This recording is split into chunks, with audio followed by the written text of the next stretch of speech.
kalau saudara sedang mengalami goncangan hari-hari ini, tenang.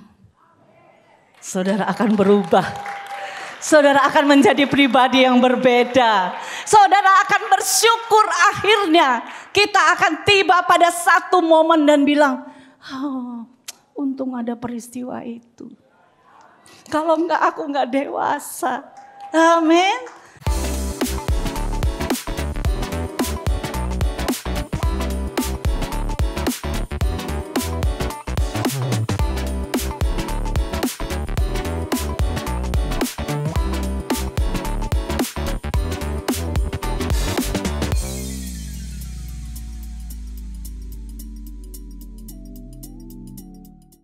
Shalom, silakan duduk semuanya. Shalom Bapak Ibu yang di rumah, yang mengikuti kami ibadah pada hari ini, apa kabar? Pasti baik dan luar biasa, amin. Katanya minggu lalu kan kita sangat diberkati oleh hamba Tuhan. Pastor Billy bilang kita adalah anak, ahli waris, berhak menerima janji-janji Allah. Kalau yang belum kenal, saya Ibu Yoti Manusaba. Shalom Pak Steph, selamat datang. Nah saudara perhatikan minggu lalu saya ambil quote-nya yang indah, yang saya pikir bagus sekali untuk kita renungkan. Jika kita adalah anak katanya, semua milik Bapa adalah milik kita. Kita tidak perlu mengejar berkat karena semua itu adalah hak kita. Ya kan? Lalu dikatakan juga begini, tersenyumlah saat terjadi pergumulan hidup. Selama ini mungkin saya pasti menangis. Tapi dia arahkan gini, tersenyumlah kalau menghadapi pergumulan hidup. Karena melalui ujian kita mendapat kesempatan mengalami Tuhan. Iya kan, saya suka dengan apa yang kita naikkan tadi. Tuhan adalah sumbernya kita. Amin. Nah sekarang pagi ini saya akan berbagi saudara dari tiga kitab yang akan saya bagikan pagi ini. Awali dengan Roma 8 ayat 17. Ini adalah ayat yang juga dibacakan minggu lalu. Firmannya Roma 8 ayat 17 katakan begini. Jika kita adalah anak, maka kita juga adalah ahli waris. Maksudnya orang-orang yang berhak menerima janji-janji Allah. Yang akan menerimanya bersama-sama dengan Kristus. Yaitu jika kita menderita bersama-sama dengan Dia. Supaya kita juga dipermuliakan bersama-sama dengan Dia. Saudara perlu perhatikan, dibilang kita berhak menerima janji-janji Allah bersama-sama dengan Kristus, yaitu kapan? Jika kita menderita bersama-sama dengan Dia. Amin. Nah, saudara, begini, minggu lalu dikatakan begini, anak memiliki keintiman dengan Bapa. Jadi kalau dapat ada hal yang gak enak terjadi, jangan curiga dulu sama Bapa. Karena kalau saudara intim, saudara tidak akan mencurigai Bapa. Anak memiliki keintiman dengan Bapa. Minggu lalu dikatakan begini, bukan karena berkat, tapi karena pengenalan. Ya kan? Jika saudara dan saya kita melekat kepada Bapa, kita memiliki akses kepada sumber. Dan dia bilang, jadi jangan cari pipa, cari sumber, ya kan? Nah, saudara, saya lihat begini, kalau kita menerima janji Bapa, semua yang menurut kita positif, kayak begini. Doa dijawab, minta kerjaan dijawab, apa saja dijawab, menyenangkan sekali. Saya ingin berbagi dan mengingatkan saudara, ini juga janji yang akan saya bagikan. Ini janji yang cenderung kita lupakan. Yang cenderung kita ingin tinggalkan. Janjinya bilang begini, Ibrani 12 ayat yang ke-25 sampai ayat yang ke-28. Kita akan baca. Firman Tuhan bilang begini, jagalah Supaya kamu jangan menolak Dia yang berfirman. Sebab jikalau mereka yang menolak Dia yang menyampaikan firman Allah di bumi tidak luput. Apalagi jika kita berpaling dari Dia yang berbicara dari sorga. Waktu itu suaranya menggoncangkan bumi. Tetapi sekarang Ia memberikan janji. Perhatikan janjinya. Satu kali lagi aku akan menggoncangkan. Bukan hanya bumi saja. Melainkan langit juga. Ayat 27. Ungkapan satu kali lagi. Menunjuk kepada perubahan. Pada apa yang dapat digoncangkan. Karena ia dijadikan supaya tinggal tetap. Apa yang tidak tergoncangkan. Ayat 28. Saya ingin ajak baca sama-sama. 2, 3. Jadi karena kita menerima kerajaan yang tidak tergoncangkan, marilah kita mengucap syukur dan beribadah kepada Allah menurut cara yang berkenan kepadanya dengan hormat dan takut. Amin. Saudara, firman Tuhan bilang begini, jagalah. Kalau dibilang jagalah, itu tanggung jawab saudara dan saya. Bukan tanggung jawab Tuhan kan untuk jaga.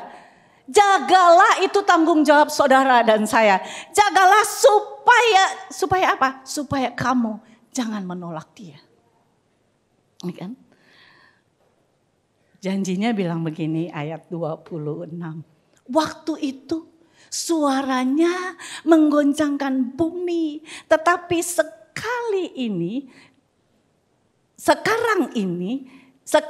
ia memberi janji. Satu kali lagi aku akan menggoncangkan. Bukan hanya bumi saja, melainkan langit juga. Nah, Bapak Ibu Saudara, kata menggoncangkan itu salah satu arti dari bahasa asli, saya ambil hanya satu saja.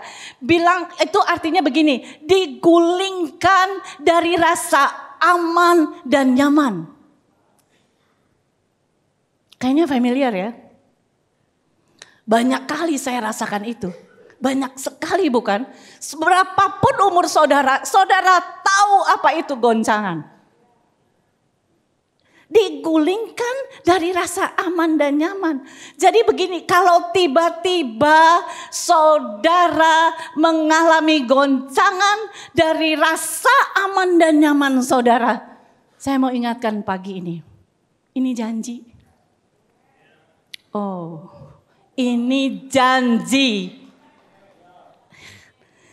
Kalau ini seharusnya terjadi kepada kita, saya mau ingatkan, seharusnya mulai hari ini kita nggak akan syok lagi. Amin. Mulai hari ini kita tidak akan syok lagi. Saudara, karena begini loh, ini kan bagian dari janji.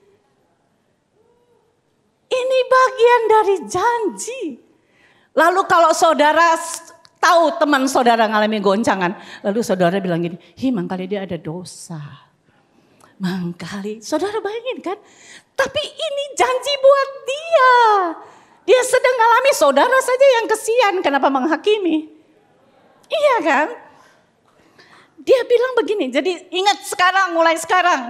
Menggoncangkan saudara itu janji. Sedikit yang bilang amin. Amin, amin. Jadi saya bilang begini, coba kita tanyakan ini. Kenapa goncangan perlu terjadi?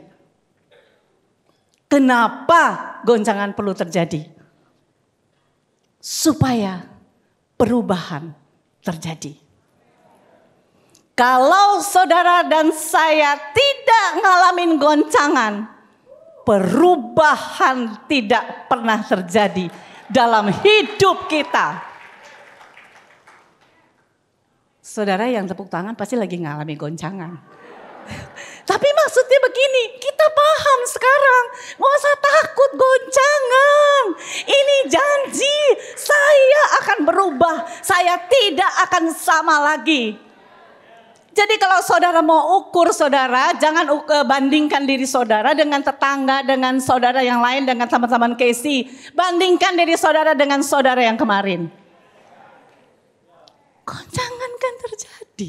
Kalau saya kasih kesempatan kepada setiap saudara berbicara tentang goncangan, saudara akan bilang dengan, wah saya ngalami ini. Jadi gini, sekarang kalau goncangan terjadi jangan heboh dengan goncangan. Heboh dengan bilang gini janji, amin. Saya paham goncangan. Saya tahu ternyata ini janji.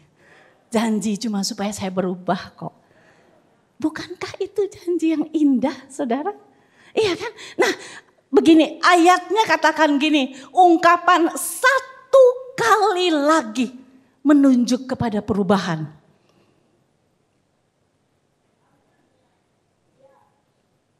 Jadi saudara ini loh, kalau saudara perhatikan minggu lalu Pastor Billy itu bercerita di ibadah raya kedua. Beliau bercerita tentang bagaimana proses dia nyaris mati. Sudah divonis dokter akan hidup 3 bulan lagi atau 6 bulan lagi. 3 bulan lagi dia akan hidup. Tapi mujizat terjadi, menurut kita mujizat. Tapi di penutupnya, saya catat di sini. Beliau bilang begini, mujizat yang diterima adalah istri, anak, dan dia sendiri berubah.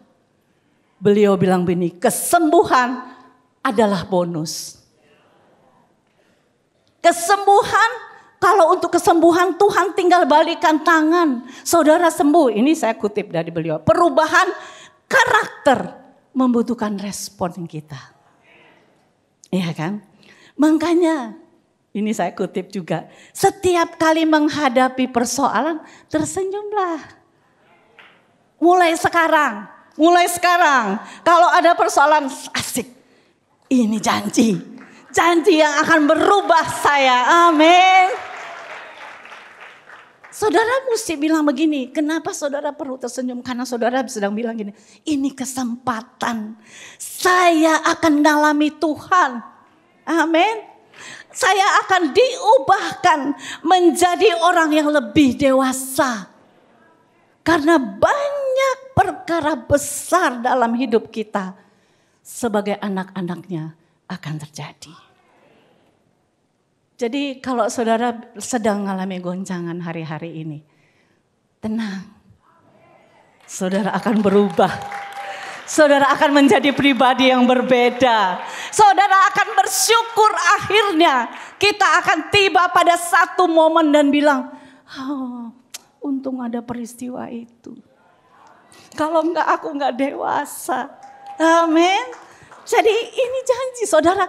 Frasa satu kali menunjuk kepada penyingkiran final dari hal-hal yang bisa digoncangkan yang ada dalam saudara dan saya.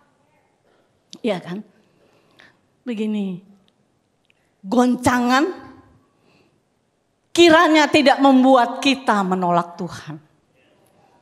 Goncangan tidak membuat kita berpaling dari Tuhan. No way. Rugi kalau saudara berpaling dari Tuhan. Sebab tujuannya ada. Semua orang mengalami goncangan. Baca dari kitab perjanjian lama sampai perjanjian baru. Semua orang percaya juga mengalami goncangan. Menurut saudara Yesus tidak mengalami goncangan. Yesus kan berseru, Bapa kalau boleh. Cawan ini lalu. Kita juga pernah ada dalam posisi itu. Kalau boleh Tuhan berhenti saja. Jangan kejadian ini jadi buat saya. Semua juga mengalami goncangan. Semua orang percaya mengalami goncangan. Jadi saudara, maksud goncangan terjadi supaya ditemukan keteguhan di dalam saudara dan saya. Ya kan? Dan jangan lupa, goncangan adalah janji. Dan ini adalah janji bertujuan baik untuk kita. Amin. Jadi saya gak akan lama saudara, saya cuma mau kasih pesan ini. Jangan takut sama goncangan. Firman Tuhan ayat 28 bilang begini. Jadi karena kita menerima kerajaan yang tidak tergoncangkan. Marilah kita mengucap syukur dan beribadah kepada Allah menurut cara yang berkenan kepadanya dengan hormat dan takut. Ayat 28 diawali dengan kata jadi. Bapak Ibu Saudara, kalau ada kata jadi itu merupakan kesimpulan. Kesimpulannya gini. Jadi karena kita sudah menerima. Kata menerima dalam bahasa asli menggunakan kata, saya nggak perlu sebutkan. Artinya saya ambil. Salah satu artinya bilang gini. Karena kita sudah bergabung dengan kerajaan yang tidak tergoncangkan. Arti lain dibilang karena kita sudah bergaul karib dengan kebenaran kerajaan yang tidak bisa digoncangkan. Jadi, karena kita sudah bergaul karib, yang jadi pertanyaan, saudara bergaul karib? Ya kan? Karena kita sudah bergaul karib dengan kebenaran kepada satu kerajaan yang tidak bisa digoncangkan. Kita, saudara dan saya, seharusnya sangat bersyukur kepada Allah. Dan memberikan penyembahan kita yang murni, yang menyenangkan hatinya ketika kita berdoa di hadapan Tuhan dalam penyerahan mutlak dan kagum akan Tuhan yang belum selesai dengan saudara dan saya. Amin. Firman-Nya bilang begini, marilah kita mengucap syukur. Saya mau tanya, kapan kita mengucap syukur? Saat goncangan tiba. Nangis boleh, jangan lama-lama ya. Marilah kita bersyukur. Marilah kita mengucap syukur saat goncangan tiba. Mengapa mengucap syukur? Karena ada kerajaan yang tidak tergoncangkan di dalam saudara dan saya. Harusnya kita ditemukan lebih menghormati Tuhan dengan bersyukur dan takut kepada Dia. Amin. Bapak, Ibu, Saudara, berapapun umur kita, saudara pasti paham apa itu goncangan. Saudara bisa bilang haleluya di sini. Sementara kita sama-sama menyanyi, menyembah, mengangkat tangan. Saya juga tidak tahu kondisi saudara. Tuhan paling tahu goncangan yang terjadi. Dan Dia bilang, bertahan. Belum selesai. Akan terjadi perubahan dalam hidupmu. Amin. Perhatikan satu hal ini. Dari sejak awal, Alkitab bilang, jangan menolak Dia. Kalau Alkitab katakan begini, jagalah. Kan dibilang jagalah, jangan sampai kamu menolak Dia. Kalau firman Tuhan bilang jagalah, berarti itu tanggung jawab saudara dan saya. Ya kan? Bukan karena Tuhan sudah menyelamatkan kita, jadi Tuhan bertanggung jawab untuk menjaga sehingga kita tidak menolak Dia. Tidak. Bukan karena Tuhan sudah menyelamatkan kita, lalu kita bilang Tuhan bertanggung jawab untuk menjaga kita, supaya kita tidak berpaling dari Dia. Tidak. Amin. Dia bilang begini, jagalah, itu keputusanmu. Jagalah, itu keputusanmu. Akhirnya kita paham. Kalau bukan karena Tuhan, saya sudah gugur lama sekali. Kalau bukan karena Tuhan, saudara bisa berdiri dan bilang, saya sudah gugur dalam goncangan yang terjadi dalam hidup. Terbuktikan akibat goncangan yang terjadi dalam hidup saudara. Saudara dan saya semakin teguh berdiri. Saudara dan saya semakin teguh berdiri. Saudara dan saya mengalami Tuhan. Saudara dan saya mengalami perubahan. Saudara dan saya memahami semakin menghormati Tuhan dan mengasihi Dia. Amin. Kita paham rancangan Tuhan bukan rancangan kecelakaan, tapi rancangan damai sejahtera buat kita. Amin. Jadi Bapak Ibu Saudara, pagi ini saya nggak panjang. Saya cuma mau ingetin, hey, ini janji juga. Janji yang saudara sudah lewati kok. Kalau toh besok akan terjadi lagi goncangan, bilang sama dirimu, enggak, ini belum selesai. Tuhan belum selesai dengan saya. Saya masih akan terus berubah serupa dengan Kristus pada akhirnya. Amin. Nah, saudara, ayat yang terakhir Yesus kata, saya ingin bagi di ayat yang terakhir ini. Yesus katakan begini dalam Yohanes 15 ayat 16.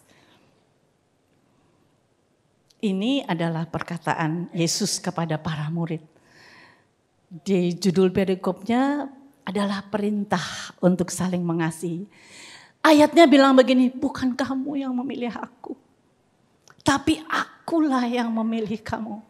Dan aku menetapkan kamu supaya kamu pergi dan menghasilkan buah. Dan buahmu itu tetap, supaya apa yang kamu minta kepada Bapa dalam namaku diberikannya kepadaku.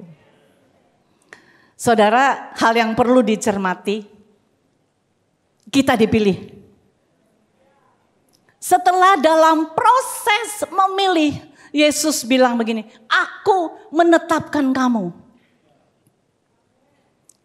Kalau dibilang aku menetapkan kamu, itu kan seperti kita menerima jaminan dari Tuhan. Aku menetapkan kamu. Jadi saudara seperti menerima jaminan Tuhan, dibilang gini, kita perlu begini loh. Saudara murid Kristus bukan? Kalau saudara murid Tuhan bilang gini, aku menetapkan kamu. Apa yang ditetapkan? Pergilah menghasilkan buah. Saudara, dan buah, bukan sekedar menghasilkan buah, dan buah itu tetap.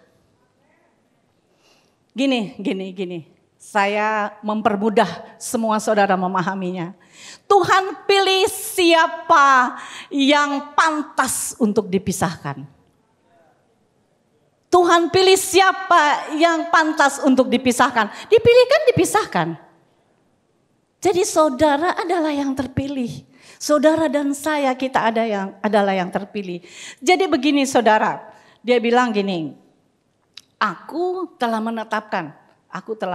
Dipilih kan saudara bilang, saya bilang tadi itu kan Tuhan memisahkan saudara. Aku telah menetapkan kamu, bahasa aslinya salah satu, saya ambil dua arti. Bahasa aslinya bilang begini, aku telah menahbiskan kamu. Aku sudah menunjuk kamu untuk sebuah tujuan. Tujuan kita harus pergi dan menghasilkan buah. Jangan stuck dengan kehidupan saudara dan merasa nyaman. Saudara harus pergi dan menghasilkan buah. Saudara begini, jangan pergi kemana-mana dulu, tinggal di sini belum selesai firman ya. Ada tujuan Tuhan buat saudara menghasilkan buah. Iya kan? Nah, perkataan pergi, kalau saya mau mempermudah saudara memahami.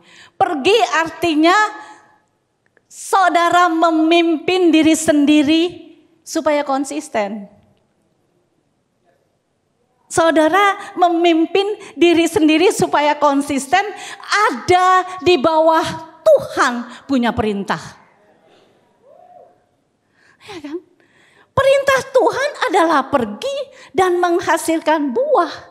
Buah itu karpos, salah satu arti katanya adalah teladan. Jadi pergi menghasilkan buah dan menghasilkan teladan dalam hidup saudara. Dan teladan yang nikmati orang lain. Iya kan? Buah yang nikmati orang lain. Iya kan? Gak ada pohon makan buahnya sendiri. Iya kan? Buahmu itu tetap, kata Yesus. Tetap artinya bertahan. Tidak hilang. Tidak berubah. Tetap ada di situ. Jadi kalau saudara merasa saudara lagi, saya sudah ngampuni dia. Besok mesti ngampuni lagi. Besok lihat dia pakai senyum. Ya kan? Besok lihat dia kasih permen. Jadi maksudnya kan gitu. Yang teladan. Jadi saudara memberi teladan. Kebayang kalau satu jemaat ini saling memberi teladan baik. Wow, Tuhan di surga menikmati sekali. Amin. Ya kan? Ingat Bapak Ibu Saudara, penekanannya adalah begini. Buahnya tetap. Buahnya tetap. Bukan sekedar berbuah, tapi buah saudara harus tetap. Tujuannya supaya apa? Tujuannya begini. Kalau ayat tadi bilang begini, supaya apa yang kamu minta kepada Bapa dalam namaku diberikannya. Jadi kalau saudara ada dalam posisi, betul minta ulang-ulang, Tuhan kenapa tidak kasih? Jangan-jangan belum berbuah. Jangan-jangan buahnya Senin Kemis, artinya sekarang berbuah, besok enggak tetap, ya kan? Yesus bilang begini, supaya apa yang kamu minta kepada Bapa diberikannya. Jadi bisa enggak saya bilang jangan GR main minta-minta kalau kamu enggak berbuah. Firman, bergaul karib dengan firman akan membuat kamu berbuah. Amin. Amin. Buah begini. Buah yang teruji itu akan tinggal tetap. Buah yang teruji akan tinggal tetap. Uji dirimu. Apakah saudara berbuah? Dan apakah buah itu tetap? Amin. Saya mau tutup dengan perkataan ini. Berbuah tidak terjadi dalam satu musim. Berbuah terjadi di beragam musim. Berbuah terjadi di beragam musim. Jangan kalau saudara lagi senang, saudara rasa saudara sedang berbuah. Bukan waktu saudara sedang mengangkat tangan, saudara sedang berbuah. Kalau kita dengar apa yang minggu lalu dikatakan, yang memvalidasi adalah orang-orang di sekitar saudara. Ya kan? Tuhan percaya sekali bahwa saudara dan saya, kita bisa pergi dan menghasilkan buah. Dan buahnya tetap. Amin. Kita akan tahu buah kita tetap dari cara kita hidup bersama. Dengan orang lain. Dan mampu menerima mereka. Dan saling memberi teladan. Amin. Jadi Bapak Ibu. Dari perikop yang tadi kita baca. Sebenarnya Yesus tuh lagi bilang begini. Pada akhirnya. Inilah perintah aku. Kepada kamu. Kasihilah seorang dengan yang lain. Jadi saya selesai, saya mau beri kesimpulan. Kesimpulan apa yang kita pelajari hari ini. Kesimpulan dari apa yang kita pelajari hari ini adalah kita dipilih Tuhan. Apapun yang terjadi, jangan pernah tolak Tuhan. Saya panggil teman-teman tim saya, mari. Kesimpulannya begini, sekali lagi saya ulangi, kita dipilih Tuhan. Apapun yang terjadi, jangan pernah tolak Tuhan. Jangan pernah berpaling dari Tuhan. Goncangan akan tiba. Goncangan adalah janji. Kalau goncangan terjadi, kita tidak menolak Tuhan. Kalaupun yang lain tergoncang, kita tidak tergoncang. Karena kerajaannya ada di dalam kita. Tuhan tidak mungkin celakakan kita. Tujuannya adalah perubahan dalam hidup saudara dan saya. Waktu kita berubah, kita akan ditemukan menjadi orang yang dewasa, suka melayani dan menyembah Tuhan dalam ketaatan, dan memberi teladan setiap musim kehidupan. Ini yang menjadi perenungan kita, yang harus kita renungkan. Sebagai duta besar kerajaan surga, dampak apa yang Anda bawa bagi kehidupan orang-orang di sekitar Anda saat ini? Teruslah memperkaya diri saudara dengan firman. Kelola kuasa dan otoritas yang Tuhan sudah berikan. Dan percayakan kepada saudara. Saudara dan saya adalah anak. Kita adalah ahli waris untuk semua janji Bapa yang memberi teladan. Tuhan memberkati.